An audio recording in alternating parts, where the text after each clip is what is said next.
I have this crystal filter. You can see details about it in the previous video. I'm now going to make an amplifier to put here. And the first step is to supply a DC voltage to this point. I don't want to use a resistor because of the thermal noise that the resistor would supply on DC and very low frequencies. That noise would probably modulate the signal. So I need an inductor from here to some bias voltage or possibly to ground.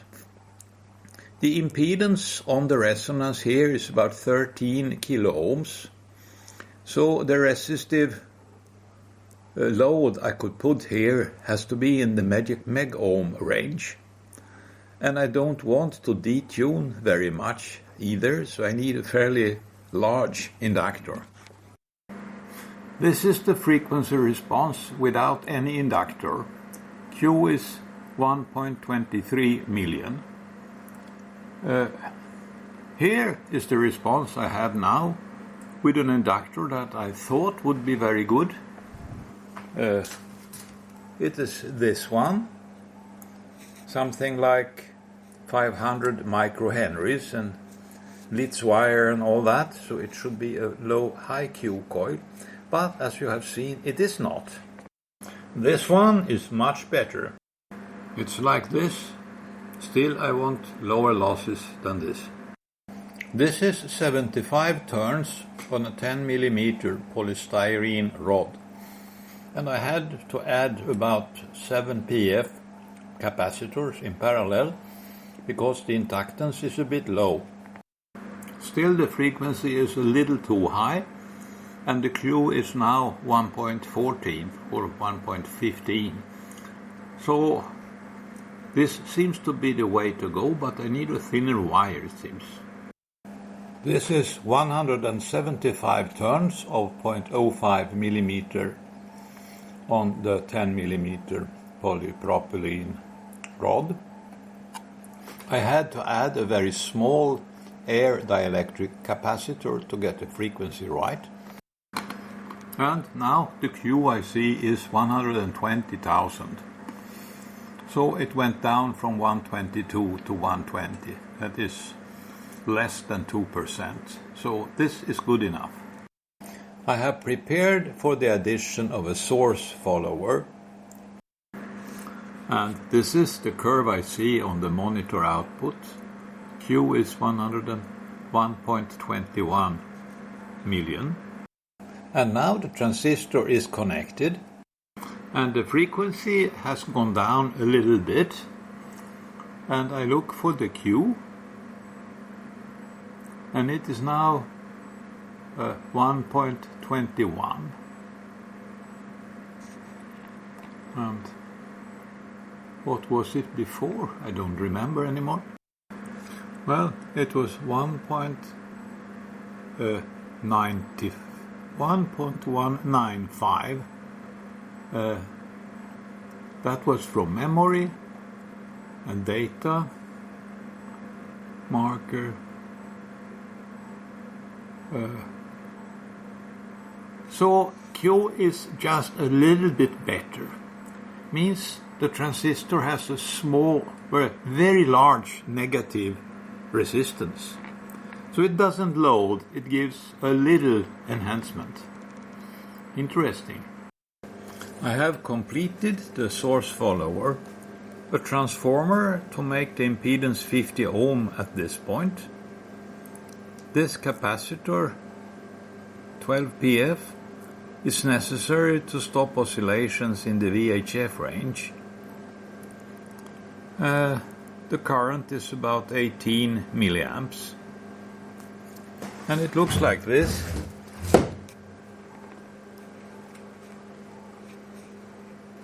And here is the properties.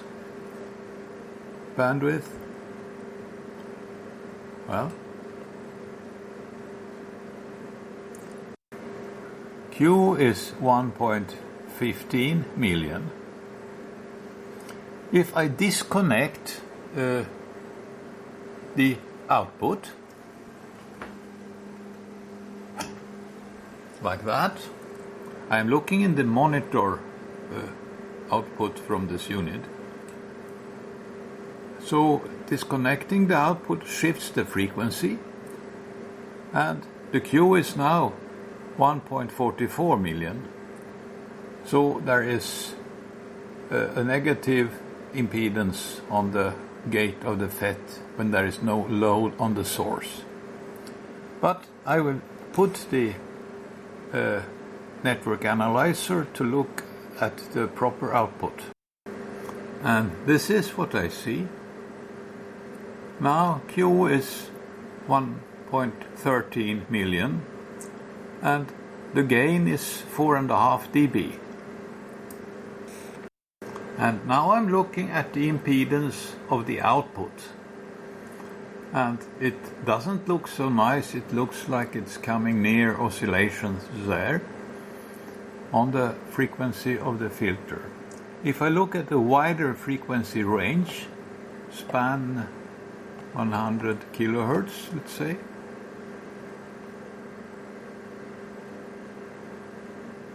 then it looks like this. So the impedance is 50 ohms, except on the resonance where it is very different. I want to make an oscillator with an input level of plus 3 dBm, and you can see why in the previous video. So I set this generator on minus 77, that is 80 decibels below the design target. I have stepped the frequency until I see the maximum level on the S-meter graph, and I have calibrated it to show minus 80. Minus 80.0, and that is on this carrier. You can see there are ugly interferences here and there. Because the box is open, I have to close it. Now interference is a little bit better. I can still see something here, but I'm interested in the noise floor at wide separations. So I look at the wide separation like that, arbitrarily offset, and I want to know the noise floor. And it is minus 181.5 dBc per hertz. To find out what it means, I have connected the noise head of my noise figure meter and set the current, so I see the same level here, plus 3 dB. Well, it has drifted. That instrument isn't quite stable. It is now 178.2. It should be minus 178.5. So I have to decrease a little bit. What I read here on the scale is 2.2 dB. So that's the excess noise I have. And after I retuned it, 178.35, it's still drifting, but this is accurate enough. It means that besides the minus 174 dBm per hertz, that is unavoidable at room temperature, I have an extra noise added that is 2.2 dB. So that is an addition of something that is quite a bit below room temperature. So that is promising. I will need to amplify, but an amplifier that has a noise figure that is far below room temperature. I have added one transistor, so there are now 2 in parallel, and 2 resistors in parallel to get the same current for each transistor that I had before in the single transistor. And now I am taking the output directly on the source of the transistors. The impedance I see is not so nice anymore, but it still isn't oscillating. The signal I see on the monitor output is like this. Marker, search, bandwidth. It says Q is 1.28 million. I will now put a 50 ohm load on the output.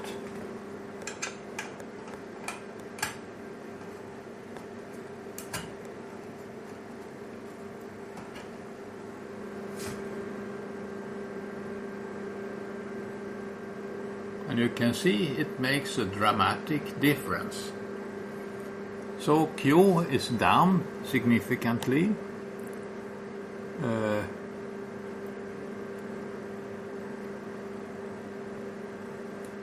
It is now 1.29. And we can see that on the impedance that the Q is really lower now. Now I'm looking at the output, the sources of the transistors. And Q is 1.1 million, and it is degraded significantly, but the gain is a little bit higher now than before. In order to get a decent output impedance here, I need to put a capacitor here to feed back the source voltage in antiphase to balance the capacitance from here to here. By doing so, I get an increased capacitive load on the crystal, and I can no longer get the correct frequency. To mitigate that problem, I have removed the coupling capacitors to the crystal, and I'm instead feeding it from a transformer that is matched to 18 ohms, 50 ohm in, 18 ohms here. That gives the same coupling to the crystal that I had before. And I have also removed the monitor output. I don't need it anymore because I can look at the voltage on the source follower to see I have 5 volts peak to peak with 3 dBm input power. This arrangement allows me to add a winding here to feed a signal in antiphase to the other side of the crystal to cancel the capacitance of the crystal. This is the frequency response I have without that winding and capacitor, and the total span is 1 kilohertz, so this dip is only 200 hertz up, and I see a clear asymmetry already at 50 hertz. This could have some effect on the noise, I don't know, but when I add that capacitor it will look different. Like this, you have the old trace present, but now this is what I have. If I make a wider frequency span, let's say 2 kilohertz, I can look at the symmetry over a wider frequency range, because that is more sensitive for the tuning of this capacitor. And it goes to about minus 30 dB here, and it's plus 10 here. So it is 40 dB at 1 kilohertz offset. Span 20 kilohertz.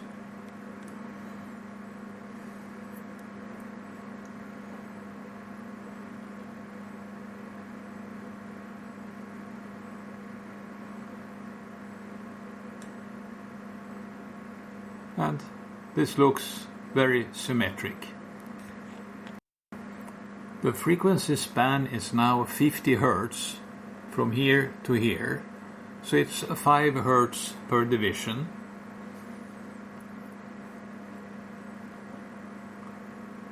And Q is 1.07 million, and the gain is 11 dB. and input impedance is very close to 50 ohms. But maybe the power is too high. I will just try to reduce it. Power minus 60. Just to make sure. And it doesn't make much difference, maybe no difference at all.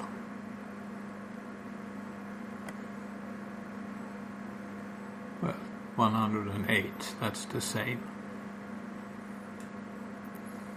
109, well, there is some noise probably, although I don't see it easily on the screen.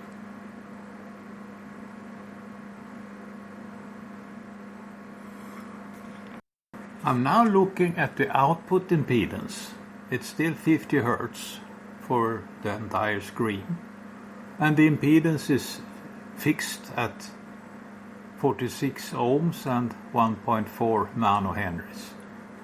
I don't have to tune it better to 50 ohms. This is accurate enough because I'm not going to use this for a measurement. This is just to feed an amplifier. Here is what the experiment looks like now. The input coil and the output coil. And I'm looking at this time through a 2 kilo ohm resistor in this connector, and there's nothing on that connector. And this is what I see. And Q is now 1.19. That's pretty close to the 1.22 I was seeing initially. So loading gives a small degradation, but I'm not going to load. I'm going to connect a JFET to this point. I'm now feeding minus 77 dBm into the unit, and I have stepped the frequency to find the maximum of the filter. And now I calibrated the S-meter graph to show minus 80, because I'm 80 decibels below the design level where I want to run this unit. And I look for the noise floor 20 kilohertz away, and it comes here.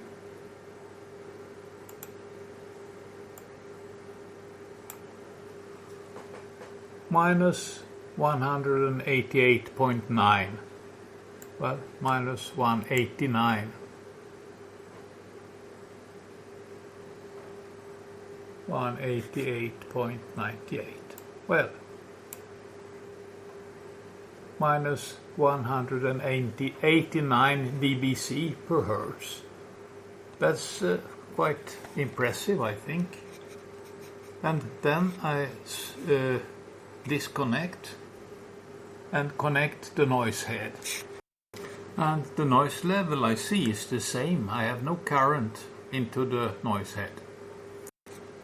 Well, the cold noise head, when I wait to get better statistics, it is minus 188.3.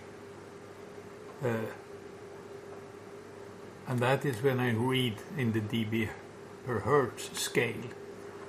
Now I want to look for the noise figure, and it's easier to calibrate this like this. And on the upper scale you see 0.03, very close to zero. When I switch on the current on the noise head, and I have to set it to 1 dB in order to see the desired 3 dB increase, 3.07 this time. And the noise floor of the unit was maybe half a dB above the system noise. So 1 dB, 1.5 dB above room temperature is the temperature that I start with when building the next amplifier. So performance looks very good for this arrangement, But there is one problem, and that is the frequency is a little bit low. I can reach precisely the 10 megahertz reference frequency of that network analyzer. And I would like to go, let's say, 5 hertz higher. In order to do that, it should be possible to increase the turns ratio here, because that will allow a smaller capacitor here. And the same thing at this place. I could increase the number of turns here and make this capacitor a little bit smaller. And that would allow me to add a tuning capacitor from here to ground. I will try to tidy up and make the final design for this front end of the filter, and then start the next step in the next video.